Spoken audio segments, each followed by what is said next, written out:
Ya dia melakukan itu sama teman-temannya. Baju gue dibuka, gue ditelanjangin waktu itu di situ. Dan dengan mereka ngegerayangin badan gue, semua ke alat vital gue, segala, semua sampai akhirnya gue diperkosa di situ sama mereka.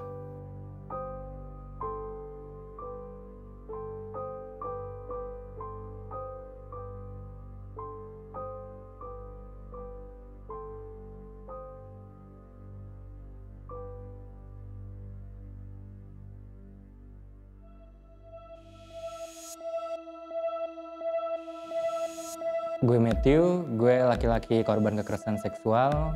Gue mau speak up pengalaman kekerasan seksual yang terjadi sama gue.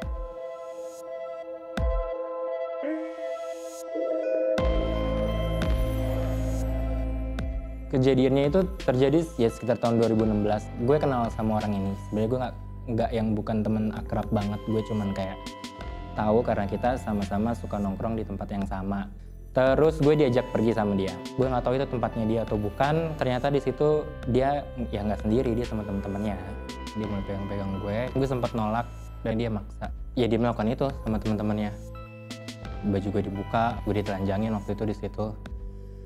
Dan dengan mereka ngegerayangin badan gue, semua ke alat vital gue, segala, semua sampai akhirnya gue diperkosa di situ sama mereka. Pada saat itu gue nggak bisa ngelawan karena gue ketakutan, tubuh gue susah buat diajak gerak, jadi gue juga susah untuk ngelawan.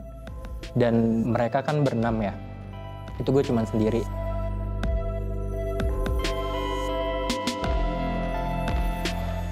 Gue ngurung diri selama 2 bulan. Gue benar-benar lepas kontak dari orang luar. Gue nggak bisa makan karena setiap mau makan gue selalu keinget kejadian yang terjadi sama gue. Pokoknya setiap gue mau ngelangkahin kaki keluar dari kamar tuh gue selalu merasa takut.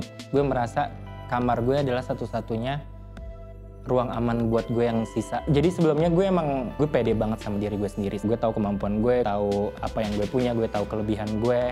Dan itu membuat gue nyaman banget secara psikologis. Gue jadi mudah takut, gue nggak percaya diri lagi. Jadi gue sempat menyakiti diri gue sendiri secara fisik. Terus ke lingkungan dampaknya adalah gue jadi gampang gusar.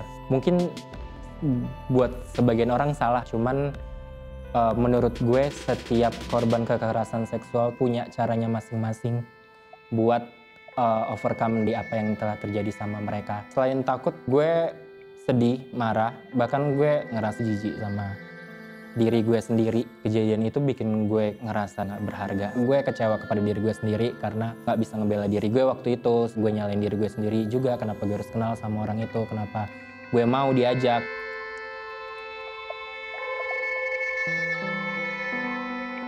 Sebelumnya tuh gue sayang banget sama diri gue sendiri sampai benar-benar ngerawat diri. Gue suka berpenampilan yang agak eksentrik lah, beda dari teman-teman gue.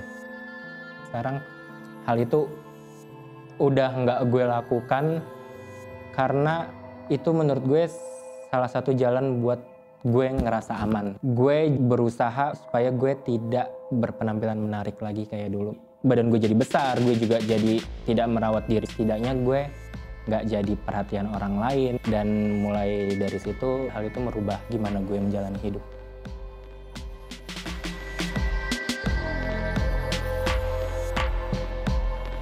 Dari kejadian itu gue nggak pernah cerita ke siapa-siapa karena gue takut disalahin. Karena buat dealing atas masalah itu aja waktu itu tuh belum selesai dan gue nggak mau kayak malah makin dijat. Masa sih laki-laki bisa diperkosa? Dimana laki-laki tuh ya harus kuat, harus bisa membela dirinya sendiri, dan kejadian pemerkosaan terhadap laki-laki itu masih jadi hal yang aneh. Terus juga belum ada kayak hukumnya sih yang benar-benar bisa melindungi gue. Ujung-ujungnya gue bakal pasti disalahin lagi dan juga hal itu bakal memperparah keadaan gue sih di saat waktu itu.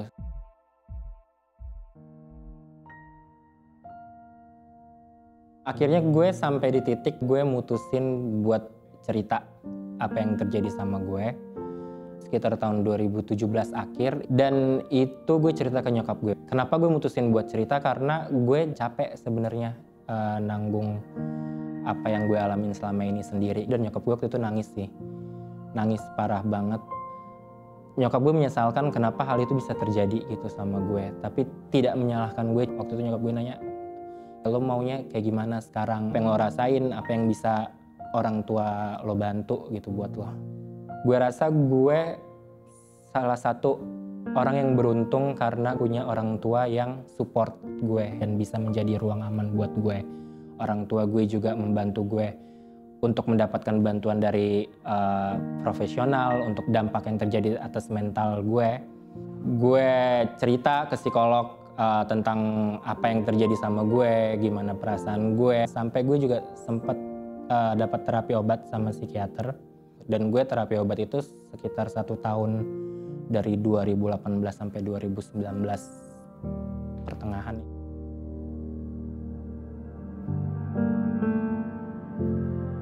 Gue ngerasa sekarang gue udah ada di tempat yang tepat.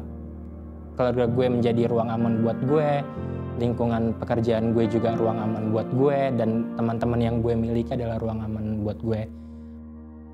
Karena ketika lo bisa cerita, orang tuh bakal makin sadar kalau ternyata memang banyak kekerasan seksual yang terjadi di tengah-tengah masyarakat.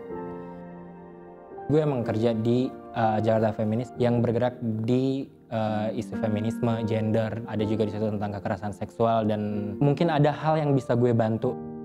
Gue dulu korban, sekarang gue penyintas, dan sebagai penyintas sekarang mungkin ada hal entah sekecil apapun yang gue bisa bantu buat teman-teman lain yang pernah mengalami kekerasan seksual.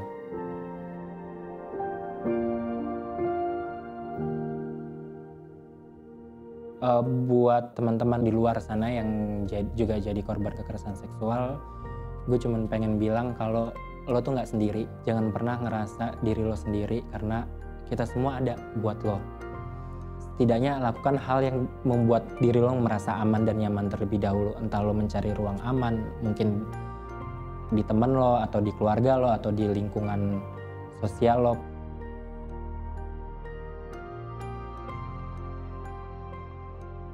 Mati aja kali ya.